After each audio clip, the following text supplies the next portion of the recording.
It's Fingerstyle Thursday.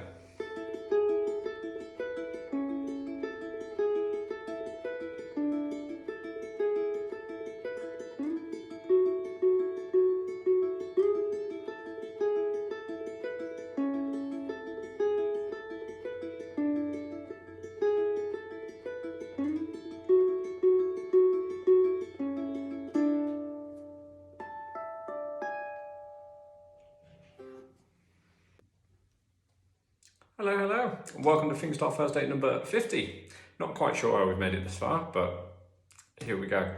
My secret plan actually is to make it to 100. So that's the plan at the moment. I'm going to keep going until I hit 100 unless I'm murdered by Pringles before then, which there's a large percentage chance of that. So avenge my death. Pringles, they're coming for you, if so. Right, now last week we actually talked about an A major scale and talking about harmonizing it.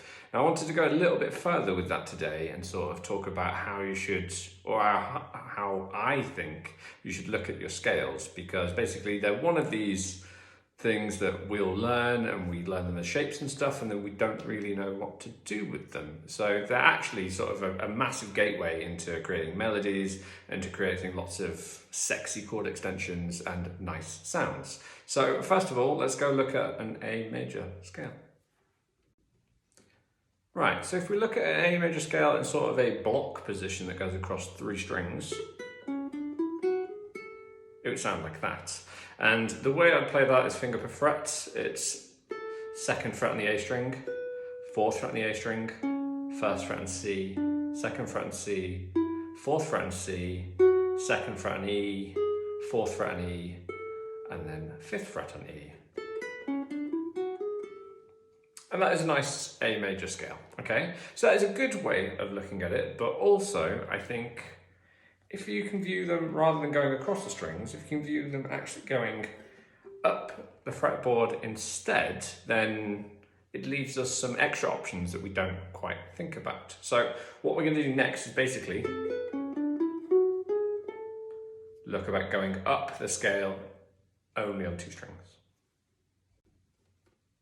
So what I'd like you to do is play your A major scale starting exactly like we just did, so 2 and 4 on the G string.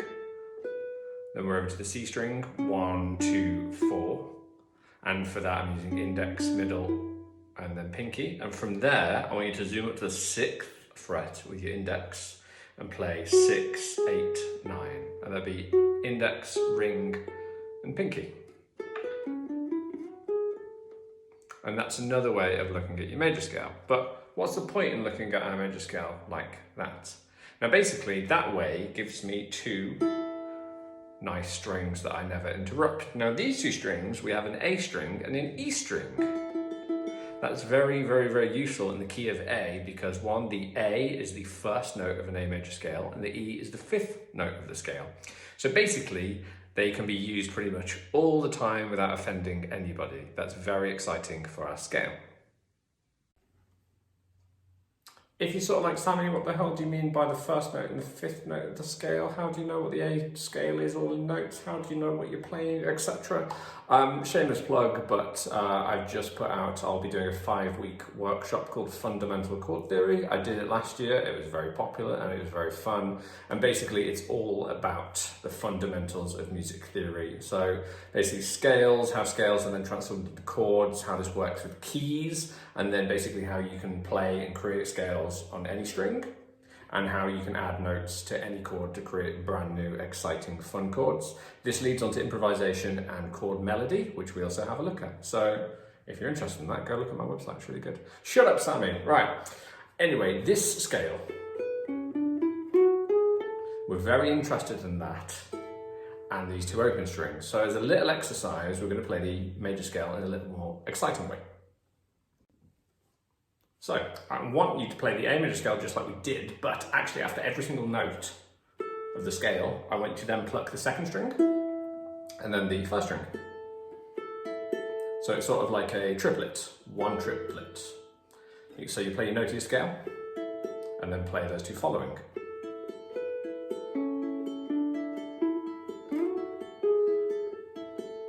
Now that's only possible because basically I'm leaving those 2 strings free. So I've doctored my scale, so now it means I can constantly play that scale like that instead, which sounds much more exciting, right? Now the thing is, what I'd like you to do as a little exercise is get used to playing your scale like that, but also just move around in the scale, play different notes in different orders.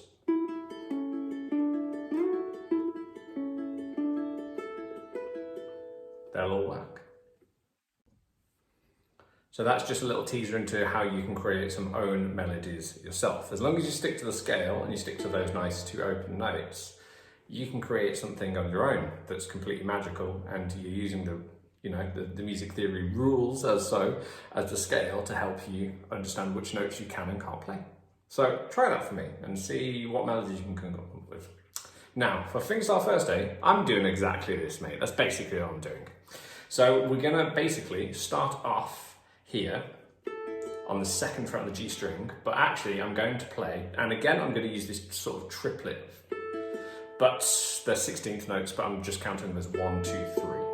1, 2, 3, 1, 2, 3, but technically they're 16ths, 1, E, and. So I'm going to go 2nd fret, 2nd fret, 1st fret, 2nd fret, 4th fret, 2nd with middle, 1st with index, 2nd with middle, 4th with pinky. So we're going to play those in patterns of 3. So you'll basically go 1, 2, 3, 1, 2, 3, 1, 2, 3, 1, 2, 3, like that. Now with your left hand, it's a good idea to basically, as you come back up the notes, because we end up on our pinky, you can basically leave your index finger still fretted and your middle finger still fretted. That way your pinky has the most sort of hand strength there, okay? So don't try be leaving this guy all wobbling around on his own. Don't do that, use these kids. The stretch might feel a bit of a burden to start with, but hand strength is much better. So we're gonna go 2, 1, 2, 4.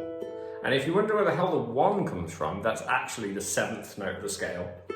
That's my first note. If I was going backwards, it'd be that, it's a G sharp. So that's how I knew how to get there. And then I'm gonna hop across to the C string. And what I'm going to do is I'm going to look at my scale and I'm going to go, cool. I'm going to take that note and I'm going to play this one as a pattern of 4. So we're going to play basically the C string, E string, A string, E string. And that's just fretting the 1st fret on the C string with my index finger, like that. Now that's a pattern of 4. Now like I said, this is a bar of 16, so altogether this is sort of breaking down what's the coolest way you can add up to 16. 1, 2, 3, 1, 2, 3, 1, 2, 3, 1, 2, 3, 1, 2, 3, 4. That adds up to 16. Magic. I know I had to check that like 80 times before I recorded this, but it definitely adds up to 16. So that is, we're not doing anything crazy clever by playing triplets or anything, but we're basically playing 16ths, but just rather than going 1 E and a, 2 E and a, the accent is in a different place. 1 E and a, 2 E and a, etc. Okay, so getting that smooth might just take a little bit of work to start with. Now on the 2nd bar, we're going to do exactly the same pattern, but actually this time we're going to go to the 2nd fret there, which again, if I think about my A major scale, 1, 2, 3, 4, just the next note of the scale, and I'm going to play that as the 4.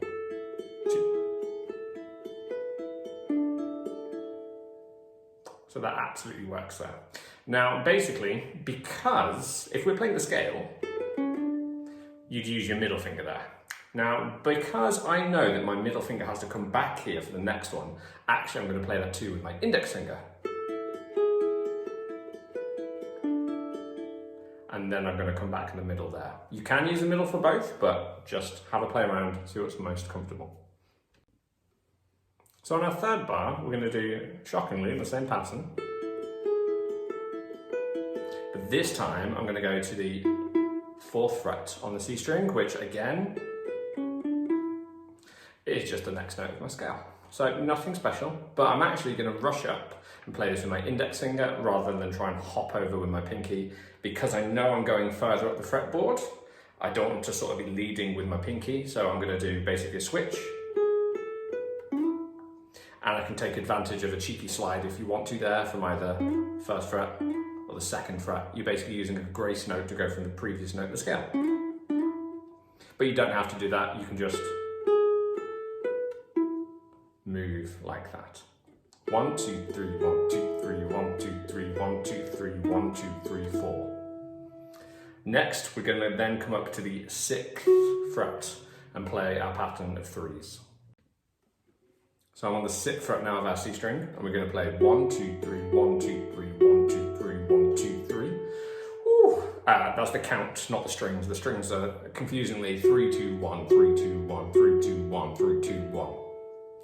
And then for our 4, basically we're just going to go up to the 8th fret with our ring finger. Let's play that again, that 3, 2, 1, 2. Why am I using the 6th fret and why am I using the 8th fret?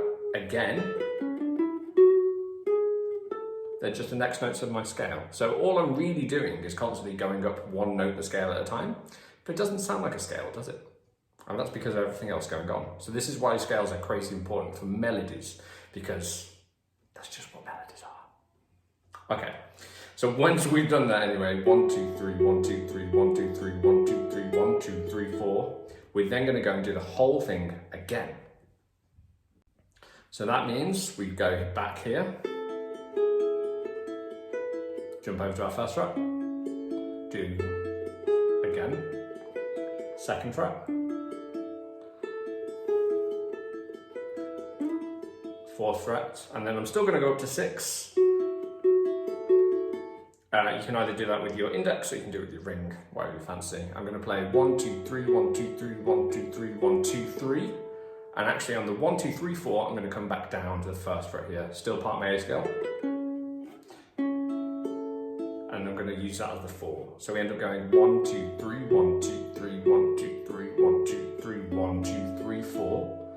And then I'm going to end, I'm just going to use my ring finger on the 2nd fret and pinch 3rd, 2nd and 1st strings. Which sort of is an A sus4 or it's a D, depends which way you got up this morning.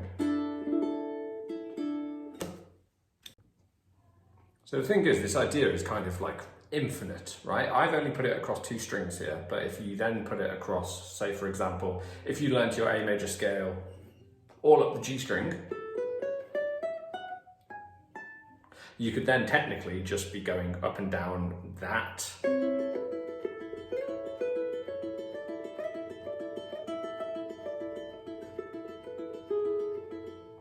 And you sort of have infinite melody to play around with. So when you're improvising, it really helps that you know where to go in order to sound correct. Or when you're composing, you sort of learn as to where your ear wants to go. Oh yeah, that's nice. And then I want to go one higher.